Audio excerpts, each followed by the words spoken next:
भारताचे लोहपुरुष सरदार वल्लभभाई पटेल यांनी देशाच्या एकीकरणासाठी दिलेल्या अमूल्य योगदानाला अभिवादन करणे तसेच राष्ट्रीय एकात्मता, ऐक्य व सामूहिक शक्तीचा संदेश नागरिकांपर्यंत पोहोचवण्याच्या हेतूने शहर उत्तर विधानसभा मतदारसंघाचे आमदार विजयकुमार देशमुख यांच्या प्रमुख उपस्थितीत या दौडीचे आयोजन करण्यात आले होते। सकाळी 7 वाजता तुळजापूर वेस येथील हुतात्मा स्तंभापासून एकता दौडला सुरुवात करण्यात आली। पुढे ही दौड मधला मारुती, कोंतम चौक, माणिक चौक मार्गे वीरा पाटील व्यापारपेठ येथील आमदार विजयकुमार देशमुख यांच्या कार्यालयासमोर विसर्जित करण्यात आली। या दौड मागील आपली भूमिका स्पष्ट करताना माजी नगरसेवक किरण देशमुख म्हणाले,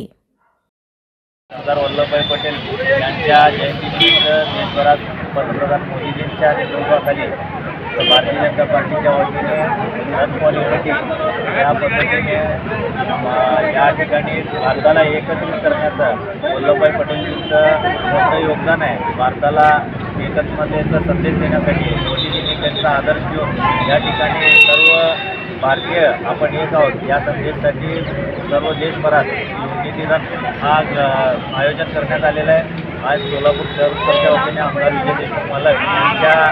वतीने या ठिकाणी बलिदान चौकापासून मोठ्या प्रमाणात या मॅरेथॉनचं आयोजन झालेलं आहे आणि या ठिकाणी लोकांनी उत्स्फूर्त प्रतिसाद दिलेला आहे आणि